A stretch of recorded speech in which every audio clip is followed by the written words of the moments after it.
American journalists are self-censoring the upcoming US election. And to anyone who values the freedom of debate and discourse, it should infuriate you. It is no secret that many journalists dislike Donald Trump. Many of them essentially accused him of being a Russian plant for several years until that conspiracy was debunked. And now these so-called journalists wonder why the trust between them and their viewers has dissipated. Trump won the Iowa Republican caucus this week, beating Ron DeSantis and Nikki Haley, with many major news networks refusing to then air his victory speech. They are just pretending like it never happened, and the clear frontrunner does not exist. Now, this is how MSNBC's Rachel Maddow justified the editorial call at her network. At this point in the evening, the projected winner of the Iowa caucuses has just started giving his victory speech. We will keep an eye on that as it happens. We will let you know if there's any news made in that speech, if there's anything noteworthy, something substantive and important. The reason I'm saying this is, of course, there is a reason that we and other news organizations have generally stopped giving an unfiltered live platform to remarks by former President Trump. It is not out of spite. It is not a decision that we relish. It is a decision that we regularly revisit. And honestly, earnestly, it is not an easy decision. All right, let's break down what Maddow is saying here. They are openly censoring the frontrunner of a presidential election so that you cannot even hear what he has to say. That's just so crazy. It treats the audience with contempt, but even worse, it creates a chasm of division between people who support Trump and those who don't. Because if Trump is so extreme that he cannot be aired on television, then what does that make you if you endorse him? Well, Maddow has some thoughts on Trump supporters as well. Once you have radicalized one major party so that those are the preferences of the people who adhere to your party, the leader is interchangeable. And yes, Trumpism is sometimes what we call it. MAGA movement is probably a better way to do it. But there is an authoritarian movement inside Republican politics that isn't being bamboozled by Trump. They are pushing Trump to get more and more extreme, because the more extreme things he says, the more they adhere to him. And that is coming from a very large proportion of the American right that adheres to the Republican Party. And that's why this is a Republican Party problem more than it is the problem of one man and his leadership. Now, ironically, the person crying about the dangers of authoritarianism is actually talking in an extremely authoritarian manner. These people are not journalists, and the public is waking up to their games. Now, Darren, when have journalists traditionally ever had to agree with every proposition put forward by a candidate to give him a platform? As Maddow is, we're in unprecedented times. Yeah, it's extraordinary. I mean, that piece there that you ran from MSNBC, I mean, first of all, it struck me as just so self-important. And this is from a network that I think that they are the poorest rating of the cable television news networks, and it's kind of that kind of editorialising that's put them in such a poor position with viewers.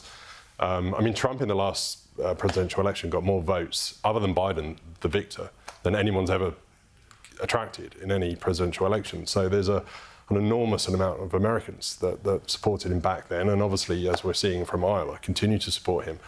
And the actual victory speech by Trump that they didn't run was actually quite noteworthy, because it was quite restrained, measured and gracious. It was complimentary of his opponents, which is a marked departure from the way that he's been conducting himself in the past. And he's obviously learned from some mistakes that he's made. I think the other point to make as well is that they clearly loathe him, and so does Biden and the Democrats and their friends in some parts of the media. But they actually make a Trump nomination more possible by doing that. People don't like it. And it allows him to play this martyr for the cause role that he kind of plays now on the stumps. And that makes it a lot more difficult for people like DeSantis and Haley to break through. So it's not really... if the purpose is to try and, suppress him, smother him and silence him, the outcome is actually the opposite. They completely strengthen his case. And Christy, it's not some secret conspiracy. There is a public coordinated conspiracy to stop him from talking. And that's going to play very favourably to Trump. And I don't see how these hosts can't put that puzzle together and understand what the natural reaction to to censorship is going to be? One, self-importance and self-preservation of their own opinion and their own opportunity to editorialise about how much they don't like Trump. There's a lot of people who don't like Donald Trump. My personal view is I'm not a fan of Donald Trump.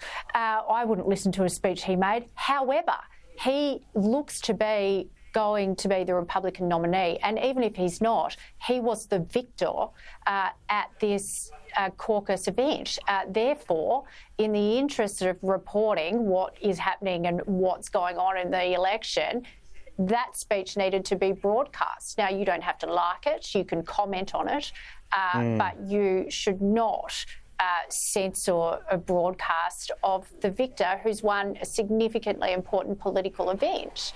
That is just disgraceful. Exactly. And that is anti-journalism. To Darren's point, it was quite restrained. So how are they guessing what he's going to say? They've got some magical powers where they can see the future and anticipate that what he's going to say is so violative that it can't be broadcast. That's an absurd proposition. But the other point is, why wouldn't you just fact check it? I mean, you're letting him say whatever he wants in a vacuum, and if you are the self-professed arbiter of truth, as a lot of these people think they are, that's an opportunity to get the facts out there. Pretending he doesn't exist is just simply insane. It's lazy. Yeah, totally agree. They're just not doing their job, and you know, he may not win in New Hampshire. They have a track record of rejecting Iowa's chosen candidate, but still possible, though it's a long shot that he won't be the chosen nominee. So it's crazy that they're ignoring him. He's a major news event now, and he got more than half the votes. So they're ignoring a significant amount of TV viewers. And we'll see what happens. We took the speech in full here at Sky News, and we'll keep doing so because to not is crazy. But now on to another crazy situation with a lefty profiting off the taxpayer. And this story is nothing short of insane. Now, serial misandrist Clementine Ford, who has previously expressed her dismay that COVID-19 wasn't killing men fast enough, has been given $30,000 in taxpayer funds to make a TV show.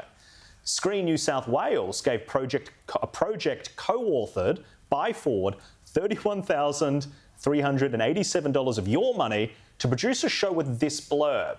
High-profile media presenter who develops an appetite for murder after one too many sexist microaggressions. Really? Now that sounds to me like an autobiography rather than a work of fiction. There needs to be accountability for the way that these arts groups are using taxpayer funds. It is completely inappropriate for someone of Ford's character to financially benefit from this sort of garbage. Christy, I'm not advocating for cancel culture. What I'm advocating for is somebody who is wishing the death on anyone not to get taxpayer funds. Why is that happening? Well, this starts a conversation, doesn't it? It's a good catalyst for Australians to actually get some understanding of what their taxpayer dollars does fund through all of our film and television state finance commissions and the Australia Council at an overall national level. I note on this point, the reporting journalist did ask Screen New South Wales if they investigate the suitability of the creators of many of the shows that they fund. And the answer was a no comment. So their first line of defence was, you know, these shows get funded because there are a range of co-creators and there's so many people that put a project together. And then they were asked if they investigated who those people actually were and the suitability of them, and it was a no comment. So it's very, very clear that all over Australia, Australian taxpayers are funding projects developed by a number of individuals, and they could be anyone with any political agenda or with any past offences or past offensive behaviour to fund film projects. So there is very little investigation that's done when these cheques are written through supporting our film and television industry, which I'm happy to see supported. But come on, have a bit of accountability to make sure we're not giving money to several groups of people. That could be anyone.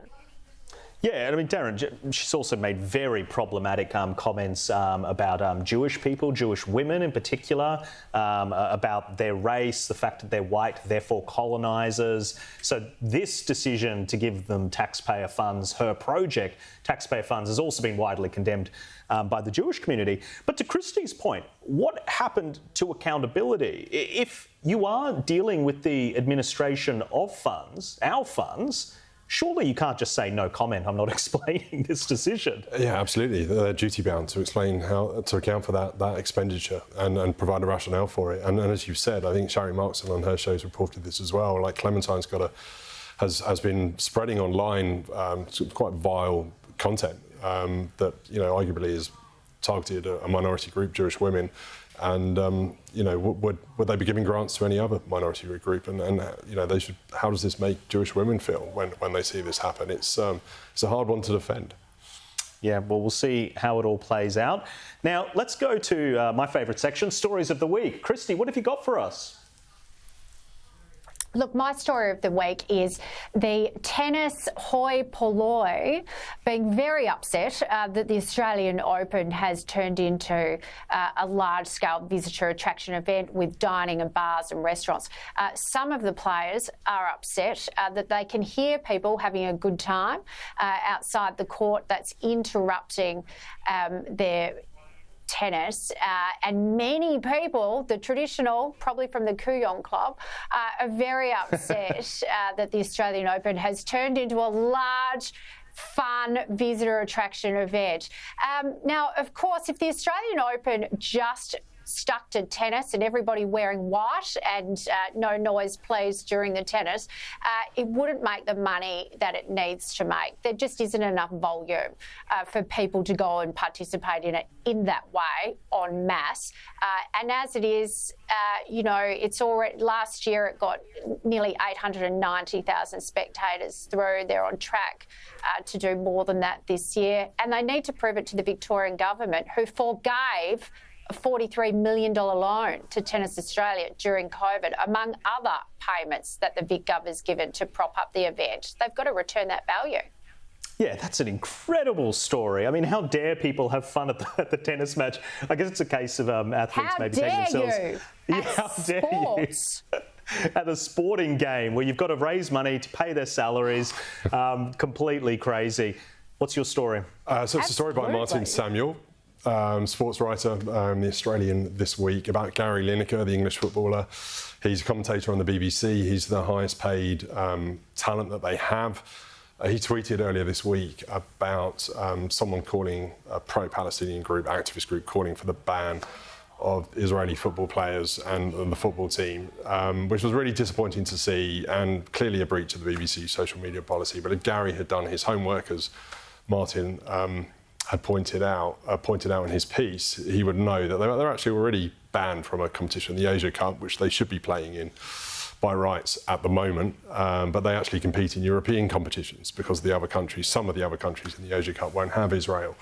But yeah, just really disappointed to see that as a Tottenham fan, as someone who I remember when Gary Lineker retired from playing for Tottenham and moved to Japan, I think in around 1992, I would have been about 9 years old. I remember crying my eyes out listening to that on the radio. He was my favourite player. So it was very, what they say about your heroes, it was very disappointing to see Gary do that. But to be fair, he has rescinded the tweet since then. So, and it ties quite nicely to the Antoinette story. There always seems to be this lack of understanding of the historical context when these people make these big declarations. It's such a complex, area and conflict, and to make sweeping statements, to me, it's always quite absurd when people do it. Well, Darren and Christy, thank you so much for joining me.